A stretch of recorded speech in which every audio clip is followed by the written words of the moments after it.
Estamos estudando sobre integridade. Esse é o módulo que a gente está, que é o primeiro módulo do discipulado, 1 ano e meio seguindo esse processo.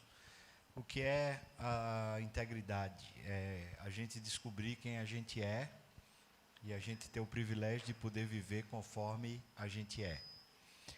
O que a gente está percebendo, está descobrindo, né? Ou talvez a gente já sabia, a gente está lembrando, é que Deus, por saber quem a gente é, Ele não só afirma quem a gente é, mas Ele insiste em fazer a gente viver aquilo que a gente é. Então, a história de salvação, contrário ou distante daquilo que normalmente a gente está acostumado a pensar, que a história de salvação é Deus nos salva e a gente então tenta viver a salvação. A história de salvação é Deus nos salva e Deus insiste conosco que Ele nos salvou. Ele vai provar para a gente que Ele nos salvou. Ele nos toma pela mão e Ele mesmo mostra para a gente o que foi que Ele fez em nós.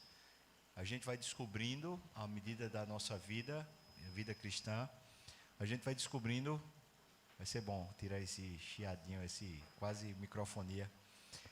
A gente vai descobrindo que Deus opera em nós a salvação, que é o seu Espírito quem faz em nós a sua salvação. E por isso a gente pode dizer que a gente é santo, que a gente é justo, que a gente é perfeito, até no sentido do amadurecimento espiritual, porque foi Ele quem fez e não nós quem fazemos, quem operamos isso. A gente está lendo e está estudando esses dias a história de Abraão e descobrindo como é que na história de Abraão a gente consegue se ver. Abraão é um cara que é tirado do meio da impiedade, do meio de uma cultura pagã, e Deus diz para Abraão, antes que a história aconteça, diz para ele quem ele é. E Abraão faz muita besteira ao longo da vida, mas Deus continua batendo na mesma tecla constantemente, você é isso. Até que Abraão chega um momento que ele crê. E quando ele crê, ele vai descobrindo que o que Deus diz é de fato o que ele é. O que Deus requer de nós não é que a gente opere, que a gente faça alguma coisa para Ele, mas que a gente creia naquilo que Ele fez através de Cristo em nós e naquilo que Ele faz através do Seu Espírito em nós hoje. A vida espiritual, portanto, é uma vida de fé. Não é uma vida de disciplina, não é uma vida de esforço, não é uma vida de conquista. A vida espiritual é uma vida de fé. Eu creio, logo existo. É mais ou menos isso. Porque o que foi feito já foi feito. E o que foi feito é mais poderoso do que o mundo todo. Porque se a gente acha que houve um grande poder para Deus criar um universo, um poder ainda maior, é Ele pegar o que estava perdido, o que estava condenado ao inferno, e Ele fazer uma nova criação. E Ele fez uma nova criação, e a partir dessa nova criação é que existem novos céus e nova terra. Novos céus e nova terra que estão escritos no Apocalipse tem a ver diretamente com essa nova criação que somos nós. Fomos feitos em Cristo Jesus mediante Deus. Nós somos a imagem de Deus, conforme estava escrito lá, que nós seríamos quando fomos feitos, que nós caímos lá em Adão e Cristo nos resgatou da nossa própria história, da nossa própria perdição e nos resgatou para sermos conforme a imagem dele mesmo, conforme a imagem do Filho de Deus, que é Jesus. Então o processo todo é um resgate de identidade. E descobrir quem é não é um esforço por ser, mas é descobrir que foi feito para que você seja. Já foi feito tudo pela graça de Deus para que você seja. A história de Abraão não acaba no sacrifício de Isaac. Ela continua. A história de Sara praticamente acaba depois do sacrifício de Isaac, porque o capítulo seguinte já é Sara falecendo. Mas Abraão ainda fica vivo, Abraão ainda casa, Abraão ainda tem filho, quer dizer, o bichinho era duro na queda, né? Pois é, ele ainda vai, né? Mas aqui acaba a história de Sara. E é muito interessante a transição que as escrituras vão fazendo. Abraão vai saindo de cena e Isaac vai entrando na cena, porque Deus está querendo contar, não é a história de Abraão, mas é a história dele em Abraão. É por isso que Abraão vai saindo de cena, porque agora Deus quer contar a história de Deus em Isaac. E vai aparecendo Isaac, para que a gente descubra Deus agora insistindo, como ele insistiu com Abraão. Mas Isaac aparece assim, ele vai e nasce na idade que não era para nascer, né? Abraão tem 99 anos, quando Sara fica grávida, e eles têm filhos. Abraão agora está com 100 anos, e praticamente a história de Isaac, ele nasce, tem ali um problema grande dentro de casa, porque Ismael, o filho de Agar, está lá, e começa a haver uma disputa dentro de casa, especialmente pela atenção de Abraão, né, pelo poder dentro de casa. Eram duas famílias, na verdade, e mais uma vez, então, Ismael é lançado fora, junto com Agar. Deus diz que vai abençoar aquele filho de Abraão, por causa de Abraão, ele é abençoado. E aí aparece a história de Isaac. A história de Isaac já aparece no sacrifício, né? Nesse momento assim, muito estranho. E é tão bom a gente meditar nesses momentos assim que são bem paradigmáticos na Bíblia. Eles estão cheios de memória, eles estão cheios de incrementos para a nossa vida espiritual. Eles têm muito a ver conosco. São a narrativa da nossa própria história, né?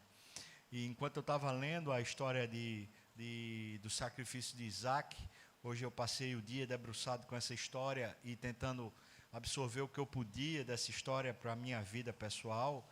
Muitas vezes hoje, especialmente nos intervalos entre um atendimento e outro, enquanto eu orava, eu fui levado às lágrimas, me apropriando dessa beleza que é você conviver com Deus, o privilégio que é você ter um Deus tão real, um Deus que lhe move, um Deus que pode pedir de você o que você tem de mais precioso, o que você tem de mais maravilhoso na sua vida. Ele pode pedir, porque Ele é ainda mais maravilhoso do que tudo que a gente tem aqui na terra, tudo.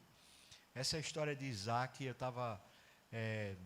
hoje foi muito tocante para mim, por causa do meu filho Davi. Davi tem 13 anos, é provável que a idade de 14, né? É provável que a idade de Isaac fosse, eu ia dizer 14, a idade de Isaac, né? É provável que a idade de Isaac fosse 14 anos. Então, é justamente na idade do meu filho, eu fiquei pensando, Senhor, e se o Senhor me chamasse para fazer um sacrifício desse, né? Pegar meu filho e matá-lo, né? Foi joia. Hoje o dia foi muito especial. Esses entreveros com Deus, né? Essas conversas com Deus. Você pode abrir sua Bíblia, por favor, lá em Gênesis, capítulo 22.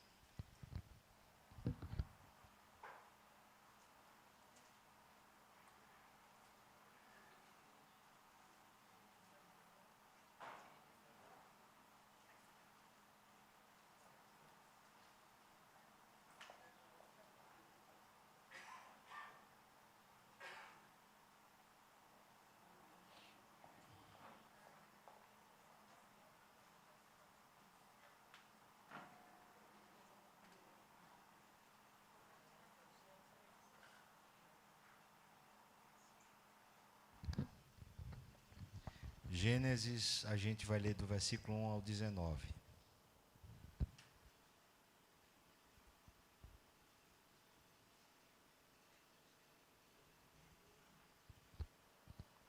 Vamos ler? Depois dessas coisas, pôs Deus a Abraão à prova e lhe disse: Abraão, este lhe respondeu: eis-me aqui. Acrescentou Deus: toma teu filho, o teu único filho Isaque, a quem amas. Vai-te à terra de Moriá, oferece-o ali em holocausto, sobre um dos montes que eu te mostrarei. Levantou-se, pois, Abraão de madrugada, e tendo preparado o seu jumento, tomou consigo 2 dos seus servos e a Isaque, seu filho. Ele rachou lenha para o holocausto e foi para o lugar que Deus lhe havia indicado. Ao terceiro dia, erguendo Abraão os olhos, viu o lugar de longe.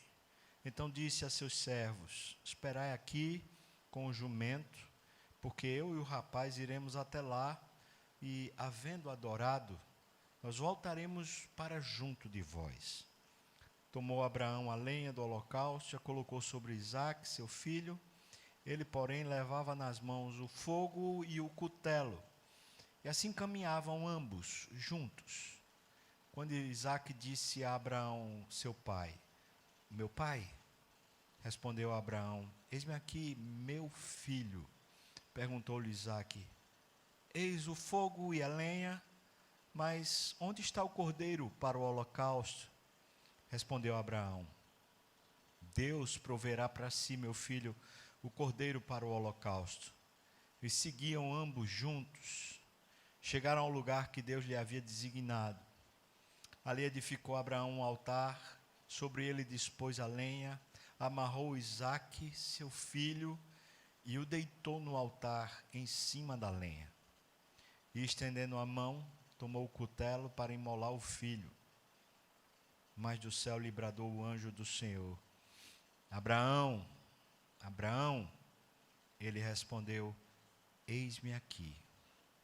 Então lhe disse: não estendas a mão sobre o rapaz e nada lhe faças, pois agora eu sei que temes a Deus, porquanto não me negaste o filho, o teu único filho.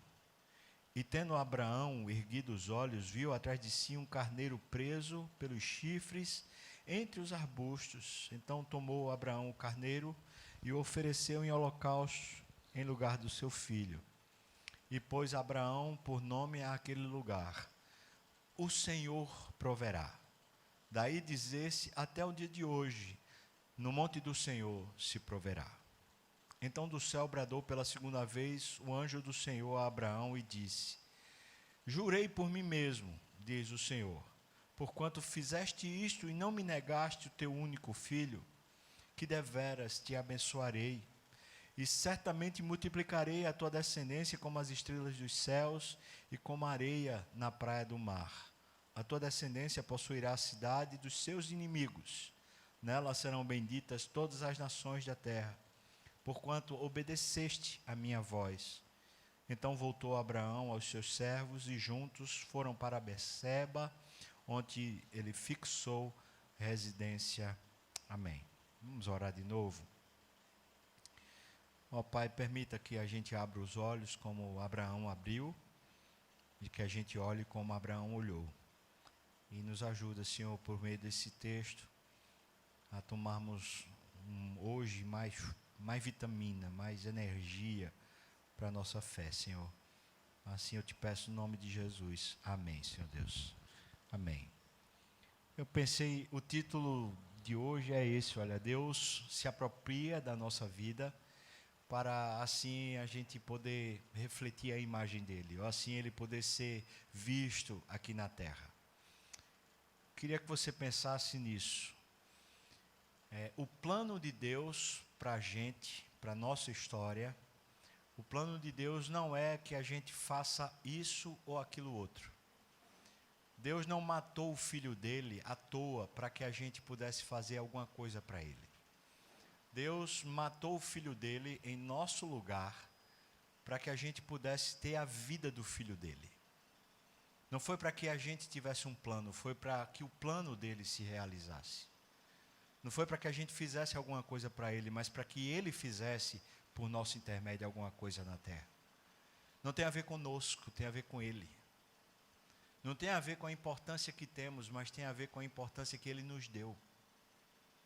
Ele simplesmente escolheu que você valia a vida do filho dele. Abraão só fez um ensaio subindo ao Monte Moriá para sacrificar o filho. Jesus foi ao Monte Moriá. E quando chegou a hora, Deus não tirou a mão do cutelo.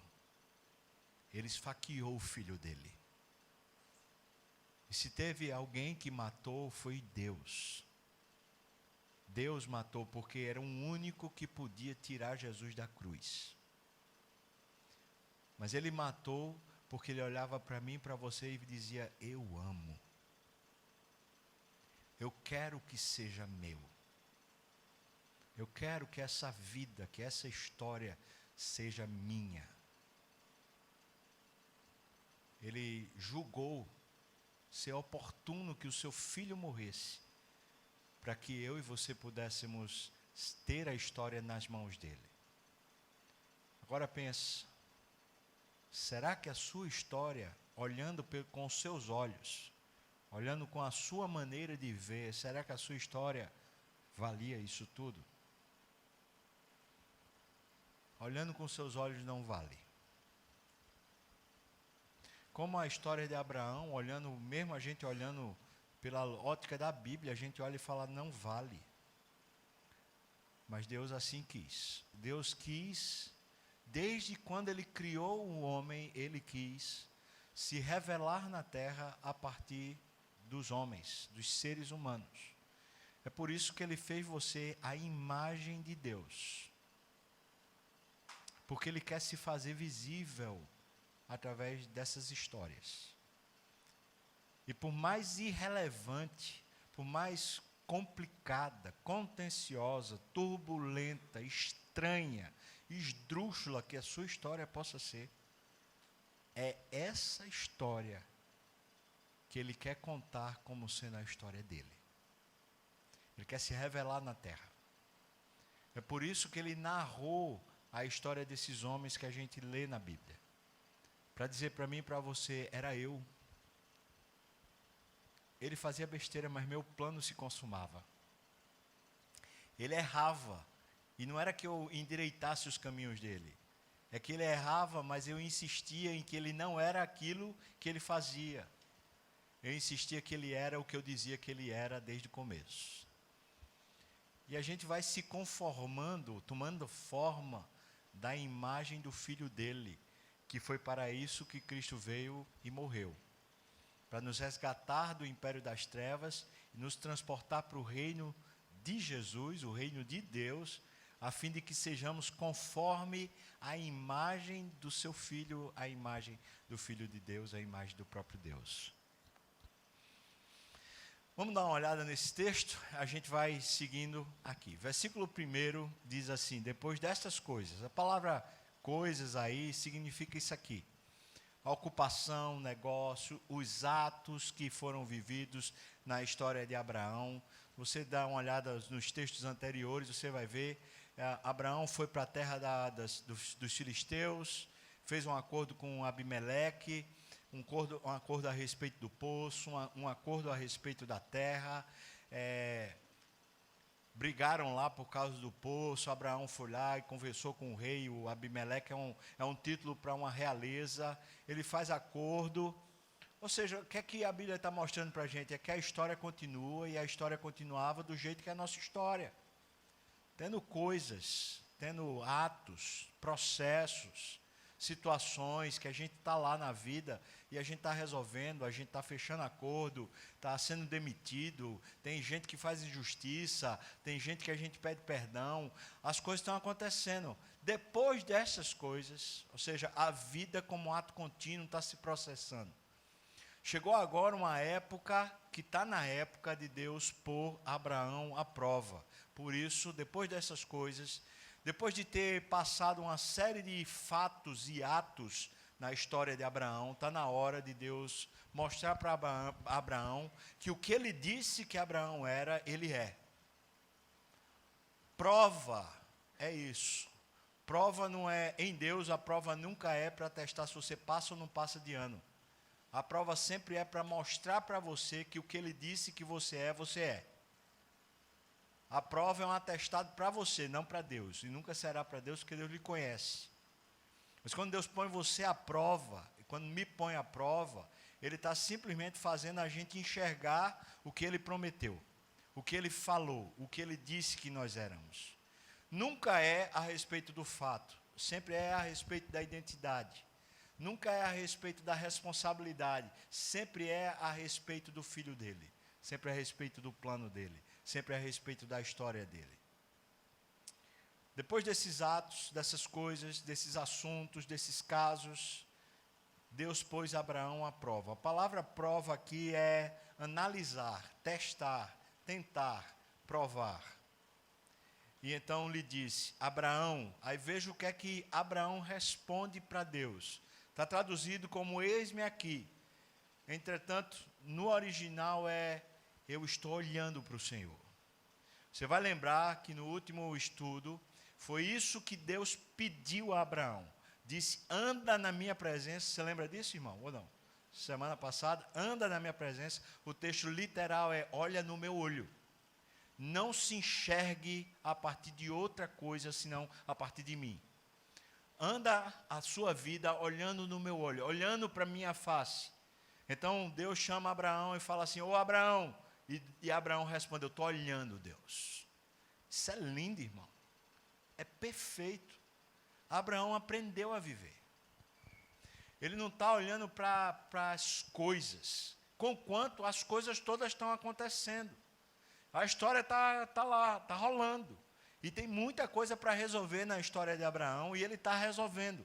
Está trabalhando, tem atividade, tem responsabilidade, tem negócios, tem conquistas, tem contratos, tem tudo que a gente tem, mas Deus fala, Abraão, e ele fala assim, eu estou olhando, Deus. Eu estou olhando para o Senhor. Eu estou com um olho no Senhor. Essa palavra eis-me aqui, traduzida assim, literalmente é isso, eu estou vendo. Não estou perdido não, eu estou aqui, olhando para o Senhor. Então a prova é sobre, você está olhando para mim mesmo?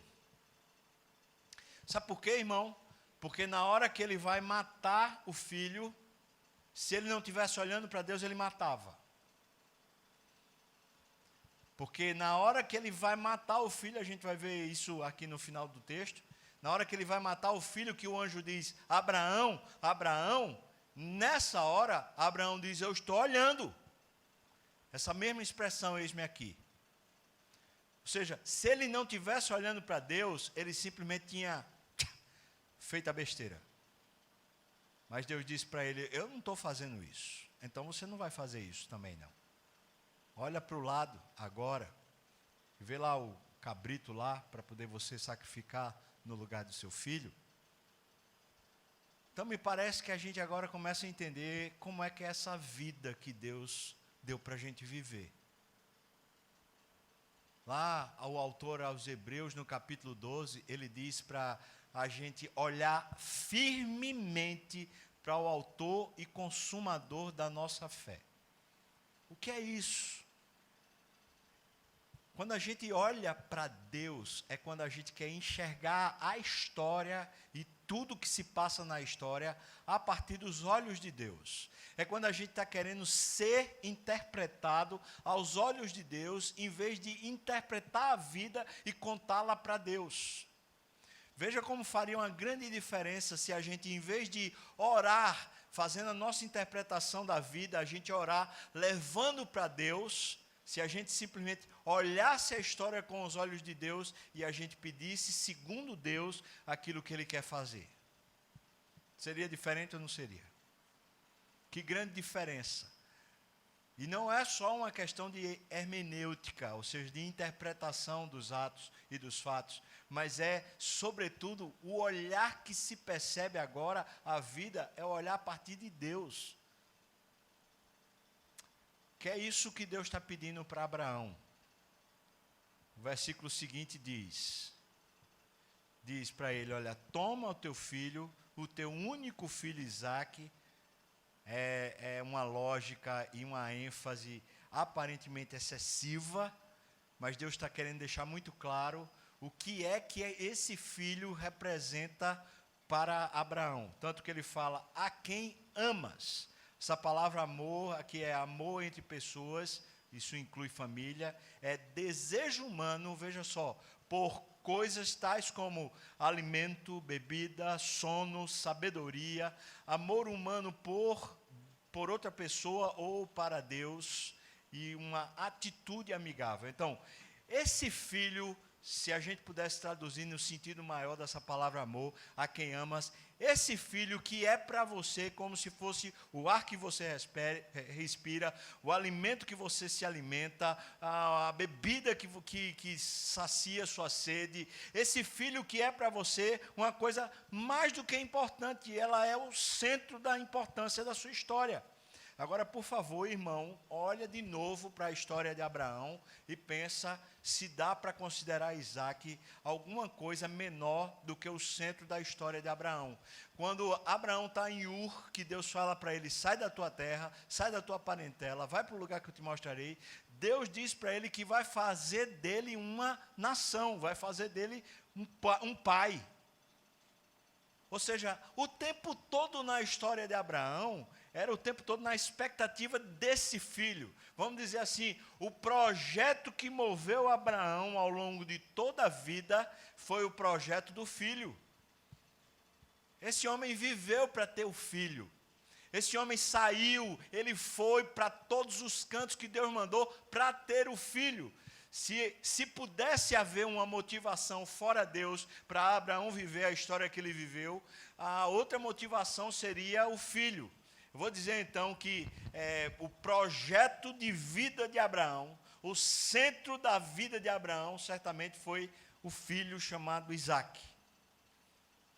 Os atropelos todos que aconteceram, os percalços todos, tinha a ver com esse projeto que Deus tinha dito, olha, é isso que vai acontecer na sua vida, então ele cai em busca de viver aquilo que Deus disse que ele iria viver e que ele iria ter. Agora ele tem, agora é fato consumado, então Deus pega e fala assim, eu quero, estou provando você, né, essa é a minha prova, eu quero ver se você está olhando para mim mesmo, então eu quero que você me dê aquilo que para você é o centro da sua vida. Aquilo que pode ocupar o lugar de Deus na sua vida, porque é o ponto mais importante de tudo o que você viveu ao longo de toda a sua jornada. Tudo está ali no Filho. Ele é como se fosse as coisas que a gente deseja, como o alimento, como bebida, como sono e como sabedoria. Tem alguma coisa que pudesse significar isso para você? Uma coisa que moveu sua existência? Fez você viver? Talvez para alguma mulher foi criar filhos. Criar os filhos, educar os filhos. Talvez foi uma carreira profissional. Você se dedicou, um concurso. Um patrimônio,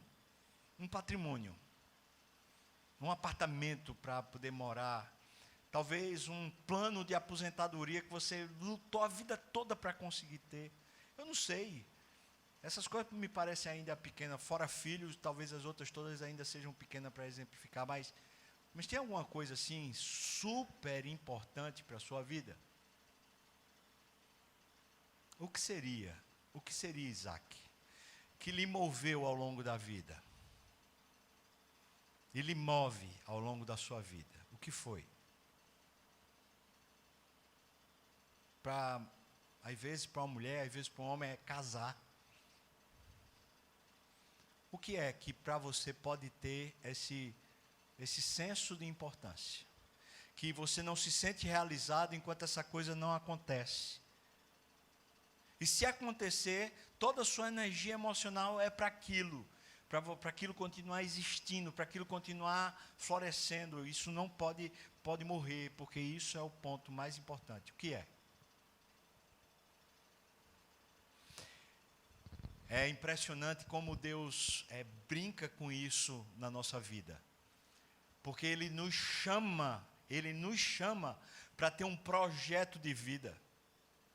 E o projeto de vida é missional, ou seja, é alguma coisa que Ele quer que a gente execute ao longo da nossa vida. Ele nos dá um senso profissional, por exemplo. Ele nos dá um senso familiar, por exemplo.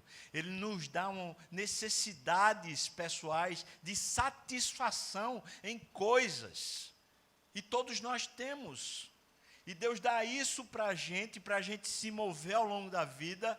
Mas Ele, à medida que nos faz amadurecer, Ele quer justamente que essa coisa seja entregue na mão dEle, para a gente descobrir o quanto Deus de fato é o nosso tesouro. O quanto a gente não tem um coração dividido. Ou seja, a gente ama a Deus, mas a gente também ama uma outra coisa que é muito importante, sem a qual a gente não consegue nem imaginar que é possível viver. Uma pessoa que tem um ânimo dobre, uma pessoa que tem um ânimo dividido, uma pessoa que tem um coração dividido, porque ama a Deus, mas ama demais a esposa, ama a Deus, mas ama demais o filho, ama a Deus, mas ama demais o emprego, ama a Deus, mas ama demais uma conquista profissional, pessoal. Essa pessoa não é íntegra. Não tem integridade. Porque a integridade é você ter o coração uno, um coração centrado, um coração único, onde tudo na sua vida está centrado em uma única coisa. Deus insiste a você que você é uma única coisa. Você é a imagem dele, portanto o centro da sua existência é Deus, se é que você foi salvo. Porque se você não foi salvo, você é totalmente desintegrado, você é totalmente desestabilizado. E é por isso que você vive em colapso, com as suas emoções para todos os lados, querendo muitas coisas ao mesmo tempo e vive drenado nas suas forças, porque nada lhe preenche.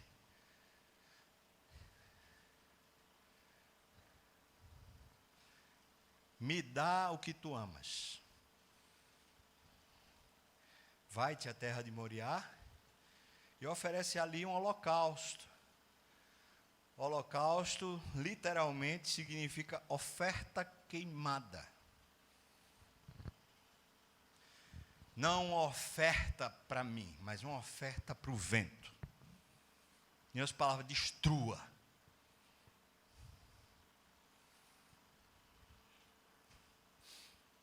Dá para imaginar pegar um filho e queimá-lo? Depois de esfaquear, queimar?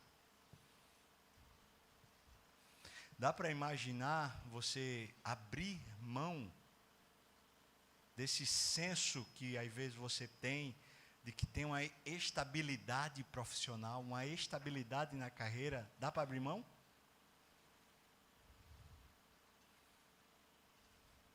Dá para abrir mão de algum status, alguma garantia que você ao longo da vida lutou para ter, e você pode chegar para Deus e dizer, imagina uma pessoa que é concursada pública, que tem aquela garantia lá daquele negócio e fala assim, Deus, eu estou abrindo mão.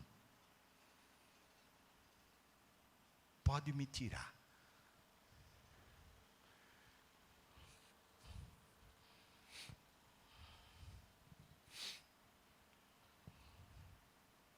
Ao longo da minha vida, especialmente como pastor, toda vez que a igreja começa a tomar um lugar indevido no meu coração, Deus faz isso. Sacrifica. Sacrifica. Eu não chamei você para ter prazer com a igreja, eu chamei você para ter prazer comigo.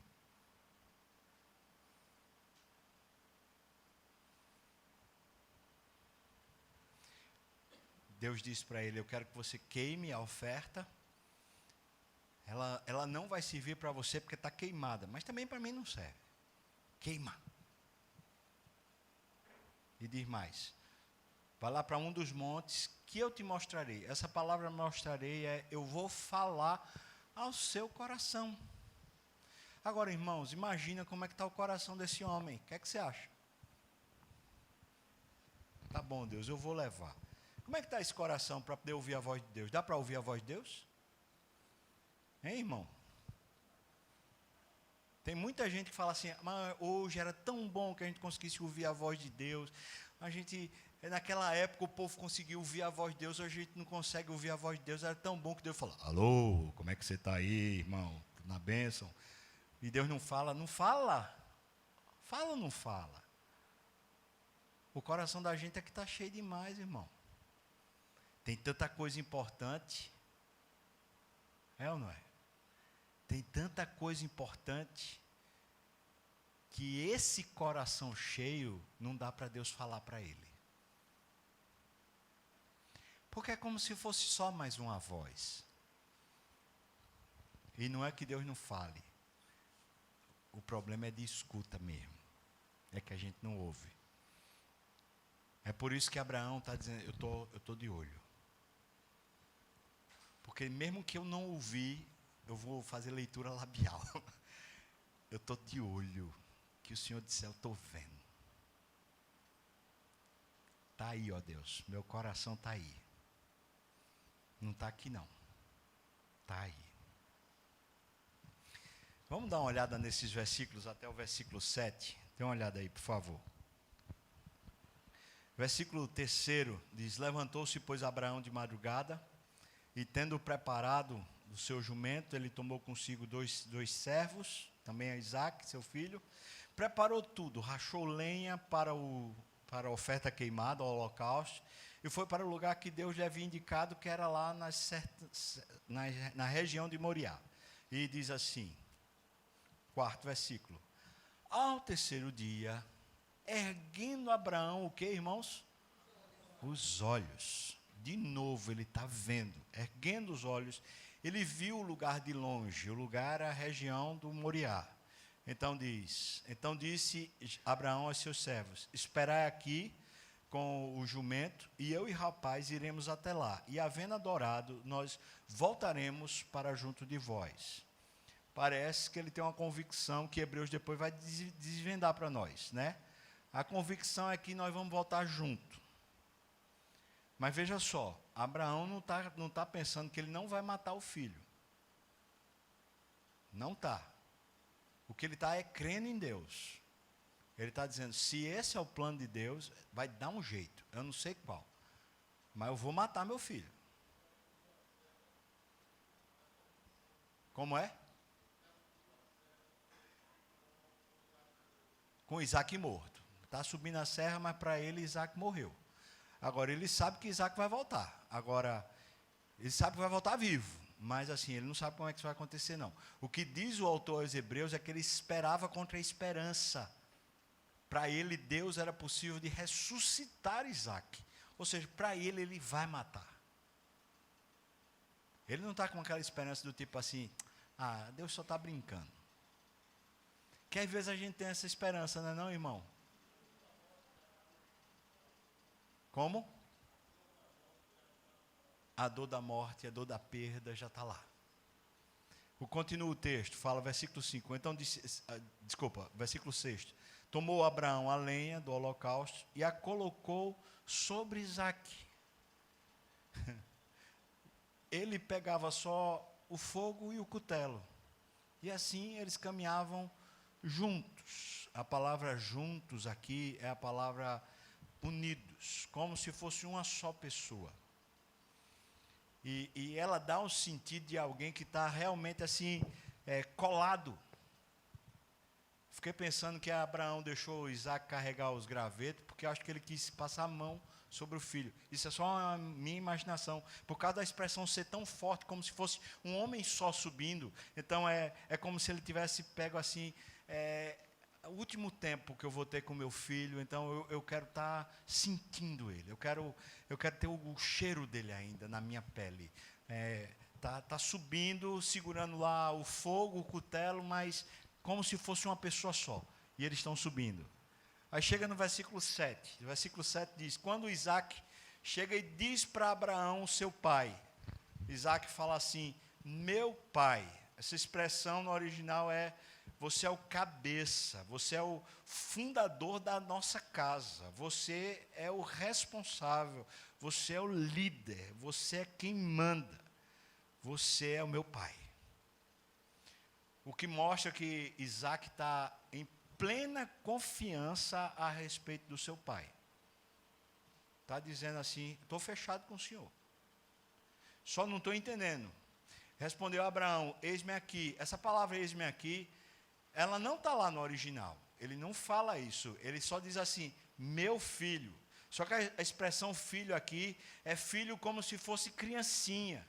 É um filho, um neto, uma criança ainda assim pequenininha. é o membro de um grupo, é o senso de pertencimento. É como se Abraão tivesse dito assim: meu filhinho,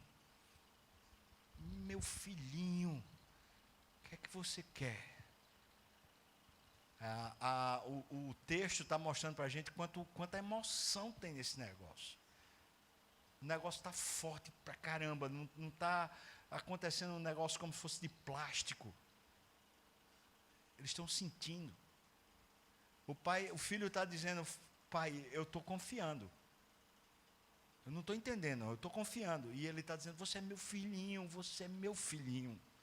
É essa a conversa. Perguntou-lhe Isaac: eis o fogo e a lenha, estou vendo na sua mão, pai. Estou vendo na minha mão, pai.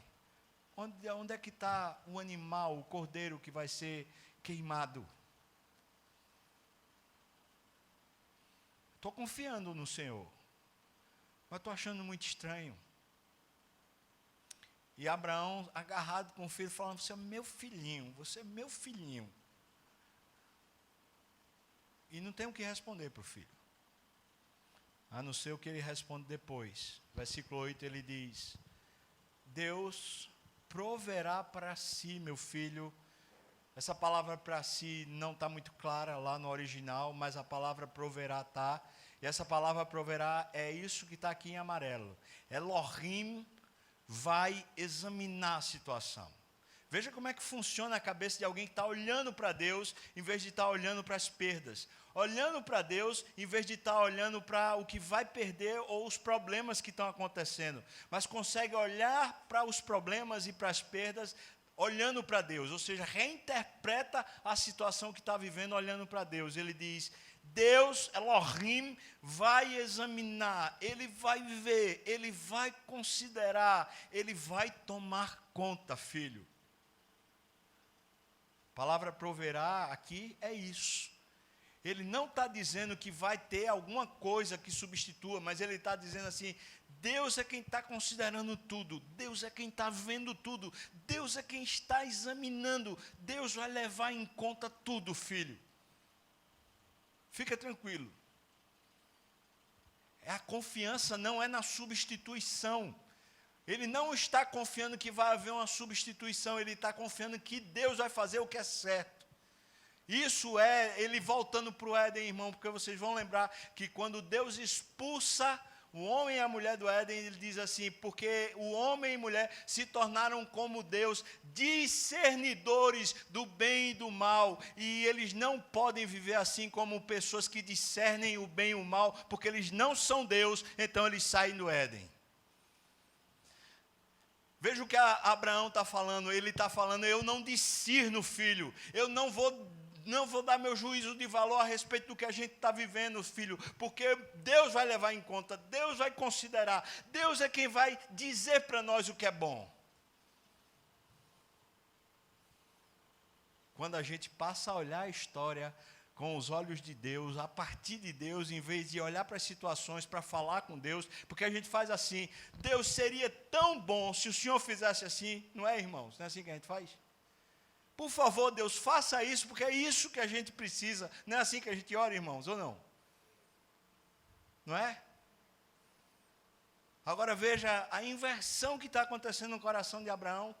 Ele está falando assim: Deus, eu creio que o que o Senhor vai fazer, o Senhor vai levar em conta, o Senhor vai tomar conta, o Senhor é quem vai considerar, o Senhor é quem vai estabelecer. Eu creio então. O Senhor vai ver, vai examinar, vai considerar, vai verificar, vai observar, vai vigiar, vai descobrir, vai dar atenção, vai discernir, o Senhor vai distinguir. Irmãos, isso muda tudo. Mas muda tudo. A vida está cheia, mesmo perdendo o que é mais precioso. O Senhor vai ver. O Senhor vai levar em conta. O Senhor vai distinguir. O Senhor vai considerar. Glória a Deus. Abraão disse para Deus: eu estou olhando, Deus. O Senhor disse para eu ser perfeito, ou seja, ser maduro, para viver olhando para o Senhor. Estou olhando para o Senhor. Pois então me dá o seu filho. O filho chega e diz assim: pai, eu estou considerando o senhor. O senhor é o chefe, o senhor é o líder. Mas me diga uma coisa, cadê o material? Cadê que não tem nada aqui para acontecer o holocausto? E ele fala assim: olha filho, uma coisa eu vou lhe dizer. Deus está olhando. Deus está considerando. Deus está distinguindo. Deus está avaliando. Deus sabe. Esse cara está olhando para onde, irmão?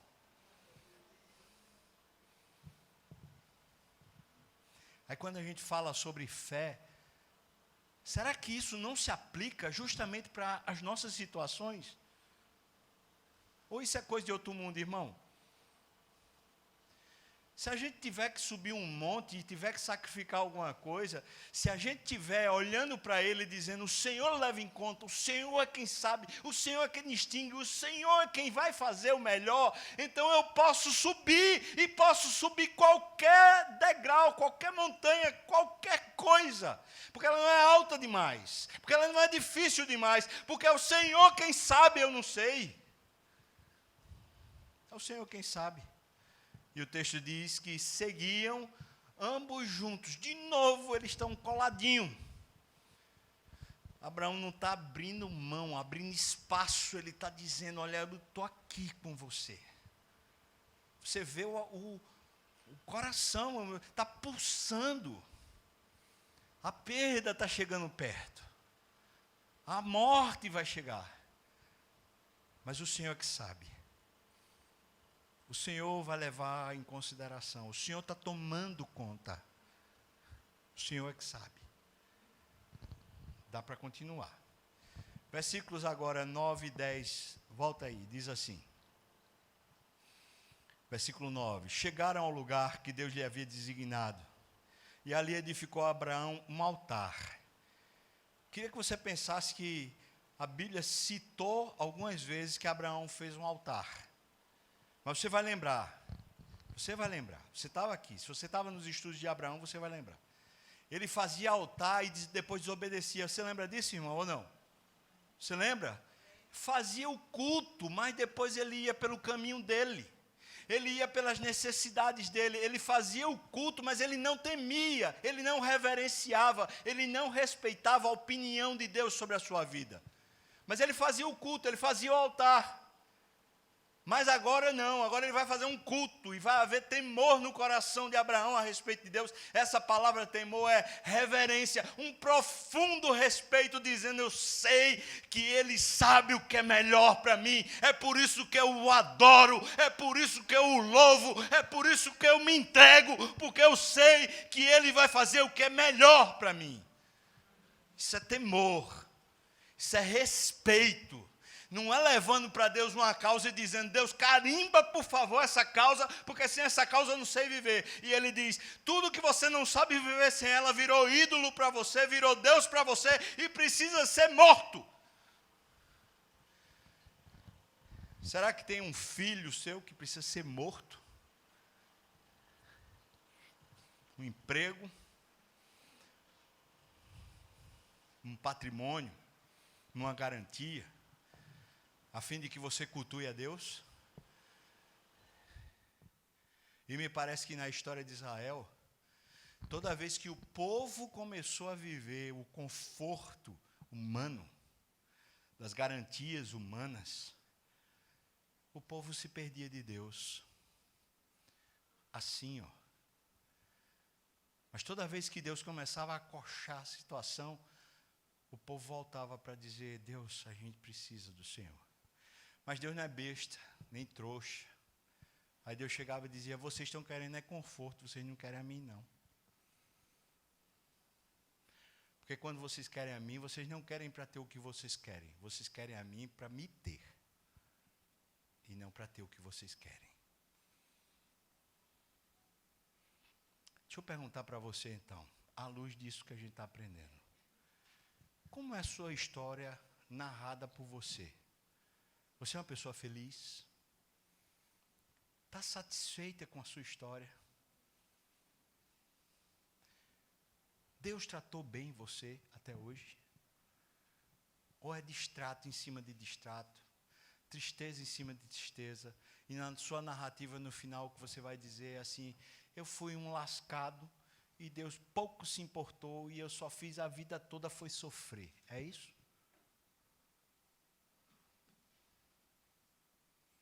É isso? Como é a sua narrativa sobre a sua história? Porque se você tem Deus, leve em consideração que só para você poder dizer que tem Deus, Ele abriu mão do Filho dele. Só para você poder dizer, ter o direito de dizer. Imagina, o Deus que abriu mão do Filho dele, será que Ele vai economizar alguma coisa para lhe fazer bem? Pense, irmão, pense, por favor. Você acha que o Deus que matou o Filho dele por amor a você vai economizar alguma coisa para lhe fazer bem? Mas Deus sabe como lhe fazer bem. E aqui o bem está acontecendo na vida de Abraão.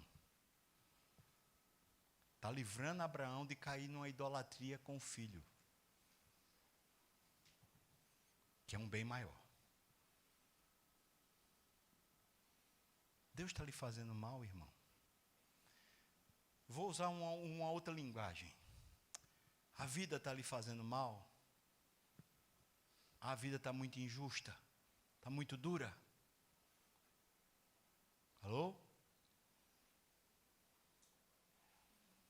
Você imagina Jesus contando a história dele. O que é que você acha? Rapaz, eu morava num palácio. Eu era o rei da glória. Comparecia diante de mim, todas as constelações do universo se dobravam diante de mim e me cantavam de dia e de noite. Aí, poxa vida, meu pai inventou um negócio de eu ir para a terra para virar gente. Poxa vida.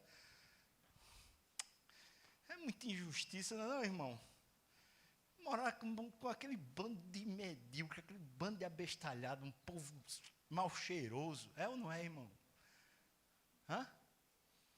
Aí vai nascer aonde? Ele não nasce em Roma, no castelo romano. Adivinha onde é que ele nasce? Ele nasce na Judéia. Oh. E vai morar na Galiléia, pelo amor de Nazaré. Eca! Não hoje, Nazaré hoje é linda, mas naquela época, Eca! Imagine Jesus contando a história dele, o que é que você acha? Jesus contando a história dele, não olhando para Deus, mas olhando para a estrutura humana. É muita injustiça, é ou não é, irmão? É muito sofrimento. Aí ele começa a fazer o bem para as pessoas, começa a fazer milagres. Aí as pessoas começam a dizer, ele quer aparecer. O que é que você acha? Como é que Jesus se sente? Hein? É muita injustiça, Deus.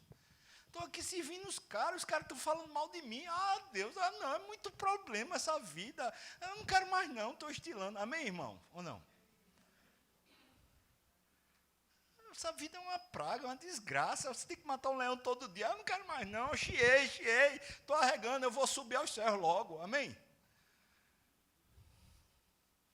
Aí ele é julgado de madrugada num tribunal totalmente irregular. Não se segue uma lei, nenhum padrão de lei da época é seguido. E ele é condenado e é crucificado. Aí quando chega lá na cruz, ele olha para os seus exatores, ele olha para o pessoal que está matando ele. Aí ele estila. Aí fala, aí também não, Deus. Que a minha vontade é de cuspir. Bando de diabo. É ou não é, irmão? A minha vontade é, se eu pudesse, arrancava a mão daqui dessas traves e dava uma sova em tudinho. Porque o bando de praga ainda está me matando. Deus, estou estilando, essa vida não merece não, não me merece, Deus. Amém? Ou não? O que é que ele faz? Pai, perdoa. Como assim, Jesus? Que olhar é esse para a vida, pelo amor de Deus? A vida ainda está bonita ao ponto do Senhor perdoar. A vida ainda está boa ao ponto do Senhor ser generoso, pelo amor de Deus. Aí ele pega e diz, Pai, por que o Senhor me desamparou? Por que o Senhor me desamparou? Nessa hora, finalmente, ele está livre para blasfemar, ou não, irmão? O que é que você acha? Aí sabe o que ele faz? Vê, Jesus. Nas tuas mãos eu entrego o meu espírito. O Senhor me abandona, aí eu me lanço nas suas mãos. E aí ele diz, está consumado. A história está resolvida. Quem mais tem direito para reclamar? No Monte Moriá, o segundo filho que foi sacrificado foi para valer. Está agora ele para sacrificar, mas do céu lhe bradou o anjo do Senhor. Abraão, Abraão. Ele respondeu, o que, irmãos?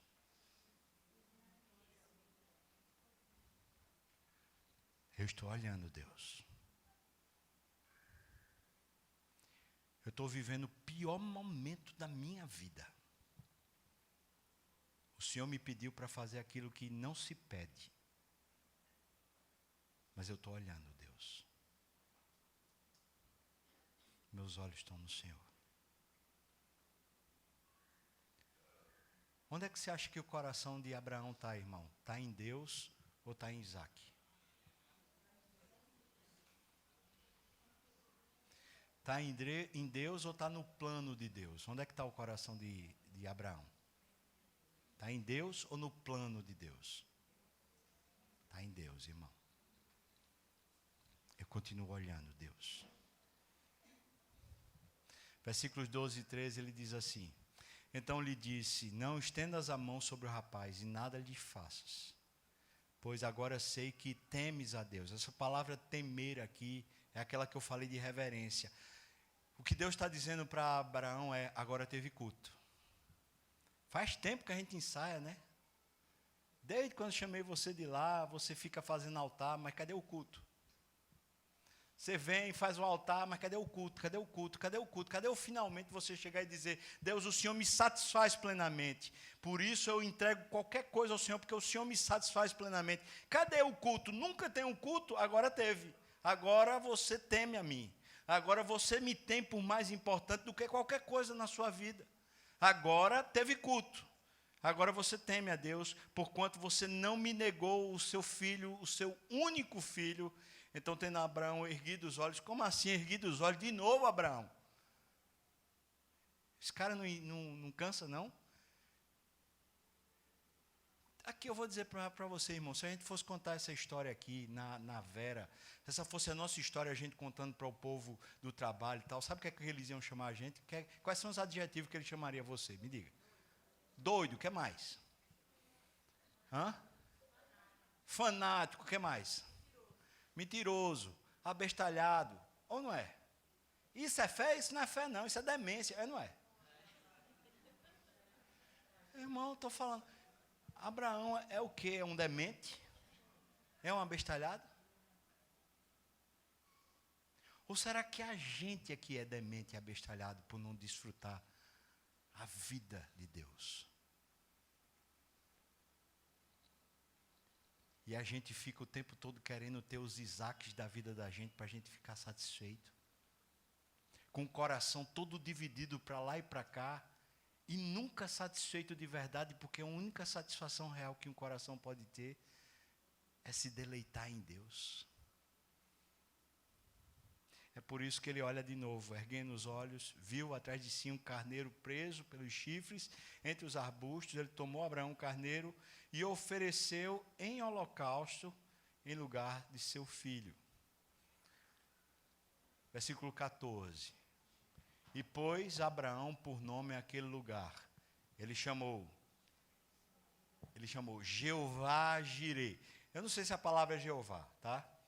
Esse é um nome impronunciável de Deus, que falam, que às vezes são citados simplesmente como Adonai, porque essa palavra Jeová, ela não existe, ela é uma maneira da gente muito pobre de tentar dizer, mas é isso, Jeová Jirê. Jeová Jirê. E ele está fazendo um trocadilho com Monte Moriá. Ou seja, aqui tem um negócio, aqui eu descobri um negócio. Aqui eu descobri quem é Deus de novo para mim. E ele diz, daí dizer-se até o dia de hoje, no monte do Senhor, na verdade, uma tradução boa seria olhando para o Senhor. Na presença do Senhor, a vida está realizada. Não é Deus proverá no sentido do futuro, mas é olhando para o Senhor, a vida está realizada.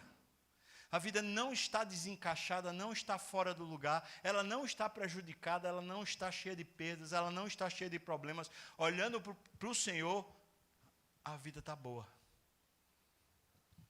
Elohim vai examinar, ele vai ver, ele vai considerar, ele vai tomar conta, ele vai verificar, ele vai observar, vai vigiar.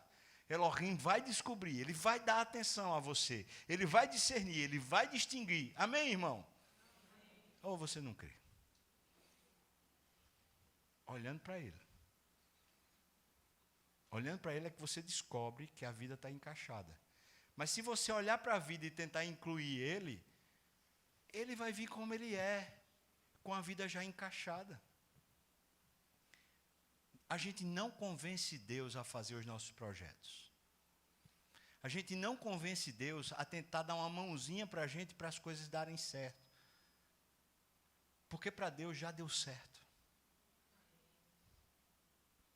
Mas Ele vai insistir continuamente em nos encaixar na vida que Ele criou para nós e que já deu certo.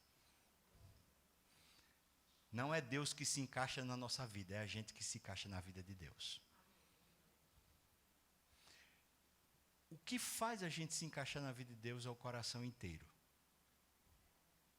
Quando o coração para de viver dissoluto, cheio de desejos, e diz, eu só desejo uma coisa, e uma coisa só eu buscarei, que eu possa estar na presença do meu Deus todos os dias da minha vida. Isso é o coração inteiro. Isso é integridade. É quando você vive conforme você foi criado para viver. Versículos 16 a 18, ele diz, Deus diz para Abraão, eu jurei por mim mesmo, diz o Senhor. Tem uns textos lindos aqui no Novo Testamento, mas eu não vou citar agora. Lá em Hebreus ele cita isso, e também lá em Tiago ele cita isso, mas eu jurei por mim mesmo, diz o Senhor, porquanto fizeste isso, não me negaste. A palavra negar aqui é essa aqui, ó, que está em azulzinho em cima, está vendo? Você não manteve sob o seu controle a vida. Você não manteve sob o seu controle a vida do seu filho. Você não manteve sob o seu controle as coisas que você ama. Você não manteve sob o seu controle. Deus está dizendo isso para ele, irmão. Alô? Quer mais claro? Quer mais claro? Então fica olhando para o sol. Quer mais claro que isso aqui? Abraão, estou jurando por mim mesmo, porque você não manteve sob controle as coisas que você ama. Você não manteve sob controle a sua própria vida. Você não manteve sob controle a sua jornada. Você se entregou.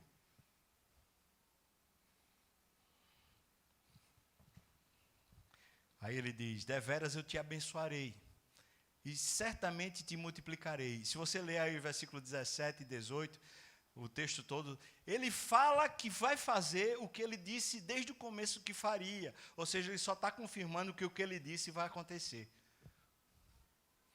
E quando ele diz, eu jurei por mim mesmo, ele está dizendo, quando eu digo uma coisa, é essa coisa que vai acontecer, não importa o que acontecer. Agora, deixa eu aplicar isso para você. Se Deus disse, preste bem atenção, irmão, se Deus disse que a vida do filho dele foi imputada a você, veja, a Bíblia não está dizendo que você aceitou Jesus, em nenhum momento está dizendo que você aceitou Jesus. O que a Bíblia diz é que a vida dele foi imputada a você, é um ato jurídico, é um juiz que imputa a você. Então, você quer queira, quer não, você recebeu a imputação da vida dele. Se a vida do filho dele foi imputada a você, a vida do filho dele é santa, é pura, é justa. E mesmo que você não consiga, é isso que você vai ser. Você entendeu ou não? Porque Deus não falha na sua palavra. Ele não falha. Se Ele prometeu que você está salvo, adivinha? Você está o quê? Salvo. Mas você acha que é salvo de quê? Do inferno? O inferno vai ser depois. Aqui você está salvo é de você, miserável. É ou não é? Aqui você está salvo dessa vida que você tentava fazer dar certo. Você está salvo dela. Que a vida já chegou. A vida é um decreto divino. Como em Adão, ele soprou sobre as narinas de Adão e fez ele alma vivente, e ele ali estava pleno, porque ele era a imagem de Deus. Deus resgatou isso em Cristo Jesus e imputou a você. Por isso a vida que você vive agora não vive por você mesmo, nem pela sua força, mas vive pela fé no Filho de Deus, que lhe amou e deu a sua própria vida em resgate de você. Será que a gente pode acreditar que já não sou eu mais quem vivo, mas é Cristo que vive em mim? E esse viver que vivo na carne, eu vivo pela fé. Não pelas obras, não pelo poder, mas pela fé no Filho de Deus. Porque veja que Abraão sobe o monte pela fé. Ele sobe olhando para Deus. Ele não sobe olhando para as circunstâncias, mas olhando para Deus. Ele vai cuidar. Ele vai discernir. Ele vai levar em consideração. Ele vai tomar conta. Você está vendo, irmão? O que é que faz ele subir?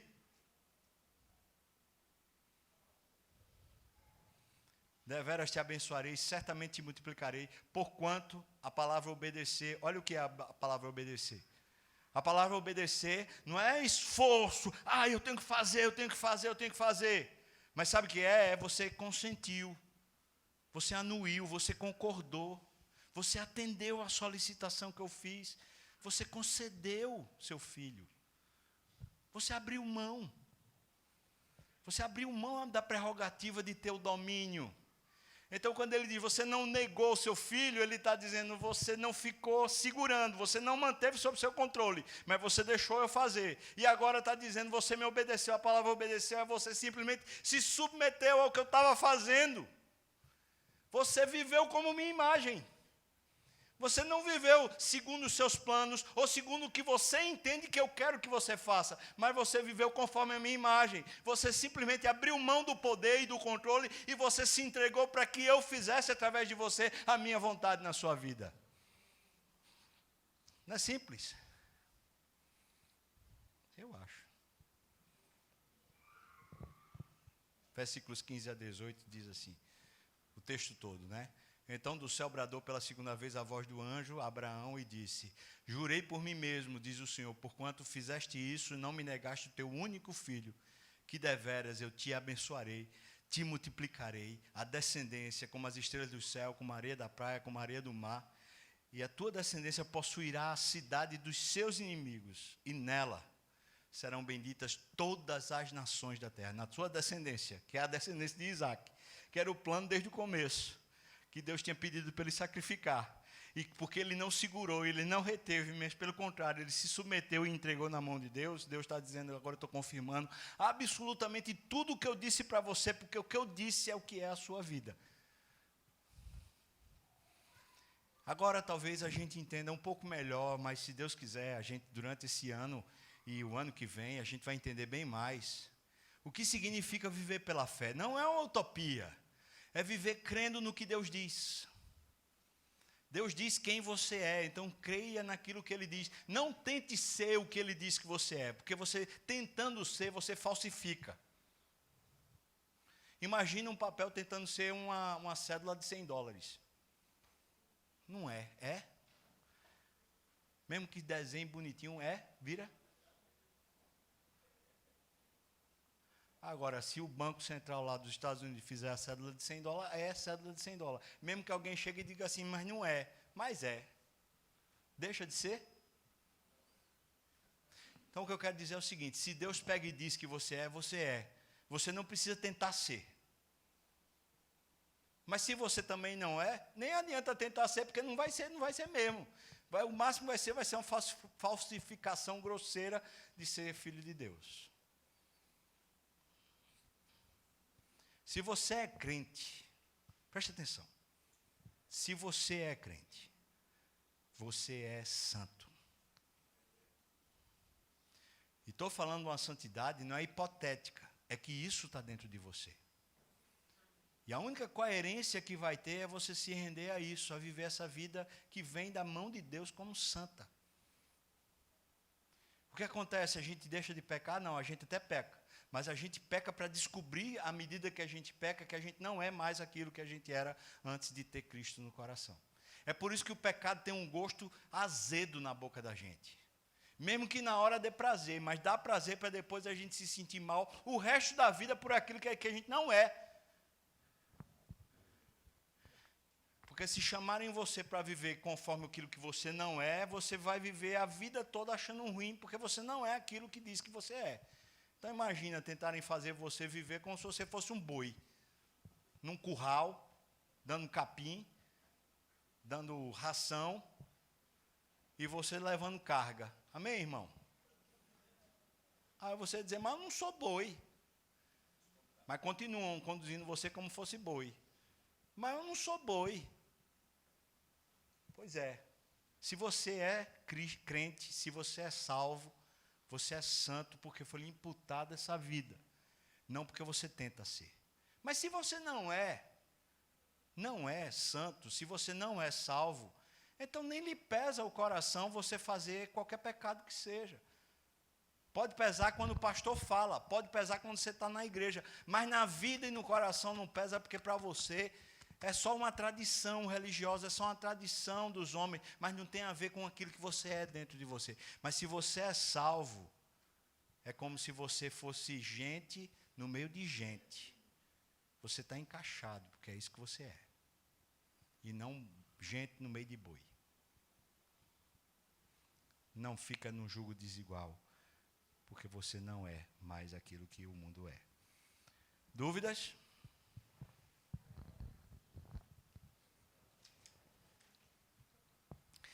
Cristo é o nosso Cordeiro Pascual, que foi imolado, sacrificado no nosso lugar, para nos tirar de uma única vez, para sempre, do cativeiro do pecado, do cativeiro do diabo, para nos dar livre acesso e vida contínua a partir de Deus. Agora você tem essa fonte. Para quem é crente, é a única fonte. Fonte de deleite e fonte de prazer. Como é que vocês estão aí na leitura da palavra? Em dia? Em dívida? Como é que estão aí na leitura da palavra? Estão lendo a Bíblia todo dia? Porque, irmão, não adianta. Discipulado, graças a Deus que não é fubá. Fubá já está dizendo o nome, né? Confusão, não serve para nada. Graças a Deus. O seu discipulado é com Jesus. Está lendo a Bíblia? Você está lendo a Bíblia? Está orando, irmão? Está orando? Seu deleite, cadê sua fonte de vida, seu sabor? Hã? Bom. Vamos ler a Bíblia, irmão? Vamos orar, irmão? Não é obrigação, não, é deleite. Poxa, se a gente descobrir esse negócio, a maravilha que é esse negócio. Desfrutar Deus, gozá-lo perpetuamente. Meu Deus, isso é um privilégio. Cristo não morreu em vão, você tem livre acesso. Pode entrar com ousadia no Santo dos Santos, face a face com o Pai. Meu Deus, vamos aproveitar. Deus abençoa a nossa semana, o resto que a gente tem para viver. Abençoa, Senhor, as decisões que temos para tomar, as coisas da vida que a gente tem todas para fazer. Mas dá uma coisa para nós, dá que a gente comece e prove, desfrute, a passar a vida toda olhando para o Senhor, enxergando a vida, olhando para o Senhor. Faz isso, Senhor. Eu sei que o Senhor vai fazer, mas eu te peço que faça mais rápido, se o Senhor quiser. Inunda-nos assim, com tua graça, com esse amor, com essa cultura do céu, com essa alegria do céu. Inunda a nossa vida no nome de Jesus. Amém, Senhor.